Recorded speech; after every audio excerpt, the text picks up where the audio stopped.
Metal stocks की shine पर विस्तार से डिटेल्ड आउटलुक के लिए हमारे साथ एक मार्केट एक्सपर्ट जुड़े हैं। मेटल सेक्टर को खास पैनी नजर से ट्रैक करते हैं एक्सिस सिक्योरिटीज के मेटल एनालिस्ट आदित्य वेलेकर अब हमारे साथ जुड़ गए हैं। आदित्य, गुड मॉर्निंग, स्वागत है आपका ईटी नाउ स्वदेश पर।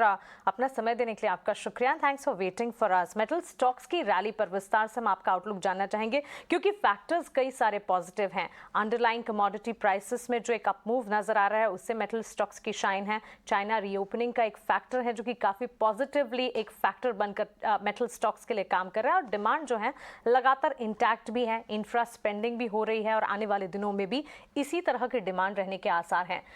मेटल सेक्टर को किस तरह से आप एनालाइज कर रहे हैं? मेटल सेक्टर में किस तरह जो ये चमक दिखी हो कितनी सस्टेन लग सकती है आपके हिसाब से?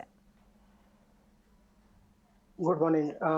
सो मेटल्स को दो हिस्सों में अपन देख सकते हैं।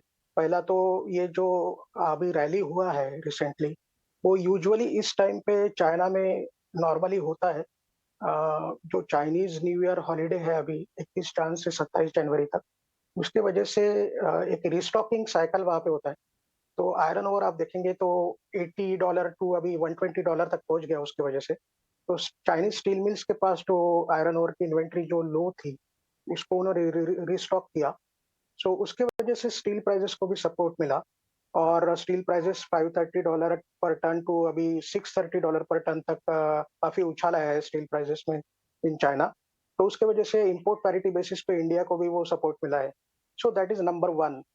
Number two is definitely China अगर रीओपन हो रहा है, तो China being the largest consumer और producer of metals, 50% consumer producer, तो उसके वजह से तो डेफिनेटली मेटल्स के ऊपर सेंटिमेंटली ये पॉजिटिव है। तीसरा यानी जो अभी सेकंड जो पार्ट है वो आफ्टर दिस ल्यूनार हॉलीडे, यानी जैसे ये 27 जनवरी तक जैसे चाइना अभी बंद रहेगा 7 दिन के लिए, उसके बाद एक जो वहाँ पे जो एक्टिविटी चालू होती है, उसको मॉनिटर करने की ज़रूरत है। सो जो आप न्यूज़ फ्लो अगर चाइना के देखोगे, तो एक कंटिन्यूअस न्यूज़ फ्लो चाइना से ये आ रहा है कि वो प्रॉपर्टी सेक्टर को फोकस कर रहे हैं। तो उनकी जो 3 रेड लाइन पॉलिसी थी चाइना की, उसके वजह से प्रॉपर्टी सेक्टर में डिक्लाइन आया था।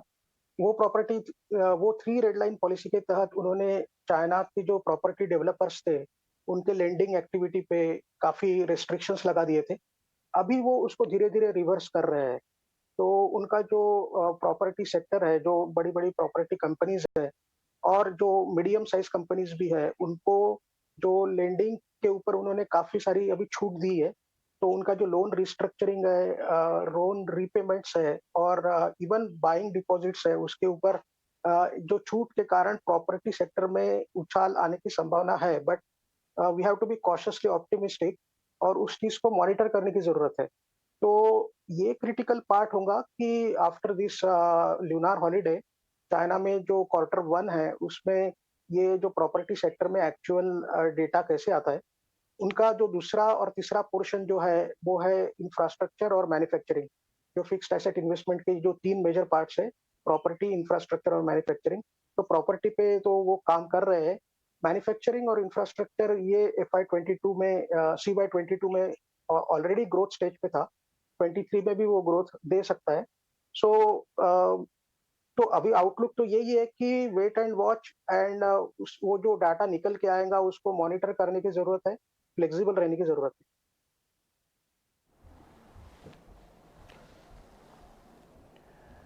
ठीक है। आदित्य, एक चीज़ आप बताएंगे कि अभी कौन सा मेटल ऐसा है जो अभी आउट परफॉर्मेंस दे सकता है? क्योंकि कॉपर, एल्यूमिनियम, निकल, जिंक के टिपिकली 4 मेटल्स ऐसे हैं जहाँ पे जहाँ से चाइना का कनेक्शन बहुत ज़्यादा है। कॉपर का तो सबसे बड़ा प्रोड्यूसर भी वही है, कंज्यूमर भी वही है।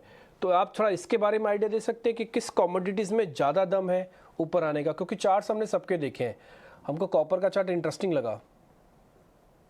कॉपर, एल्यूमीनियम दोनों जो बेस मेटल जो है, वो स्टील के कंपैरिजन में अगर आप देखेंगे तो बेस मेटल्स पे ज़्यादा उछाल आने की और ज़्यादा पॉजिटिव हम लोग अभी है।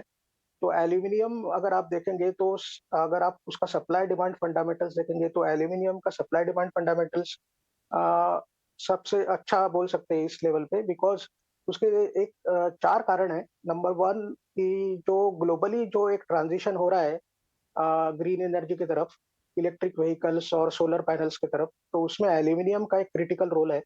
नंबर 2, एल्यूमीनियम की जो इन्वेंटरीज़ है लंदन मेटल एक्सचेंज पे और इवन शंघाई मेटल एक्सचेंज पे वो काफ़ी लो है। लंदन मेटल एक्सचेंज पे वो 0.4 मिलियन टन के आसपास आ गई है, जो कि 1.9 टू 2 मिलियन टन के आसपास होती थी। और नंबर 3 कि अभी भी जो एनर्जी प्राइसेस है जैसे थर्मल कोल वो अभी भी एलिवेटेड लेवल पे है। हालाँकि वो थर्मल कोल प्राइसेस अभी थोड़े कम हुए हैं, but still they are at a elevated level. उसके वजह से एल्यूमीनियम को एक कॉस्ट सपोर्ट भी है। नंबर 4, अभी रिसेंटली एल्यूमिना प्राइसेस थोड़ा-सा फर्म अप हुए हैं। उसका रीज़न ये है कि ऑस्ट्रेलिया में एक रिफाइनरी है अल्कोआ की, वहाँ पे थोड़ा-सा प्रोडक्शन डिसरप्शन आया है, तो एल्यूमिना प्राइसेस भी थोड़े फर्म अप हुए हैं, तो कॉस्ट सपोर्ट एल्यूमीनियम को है।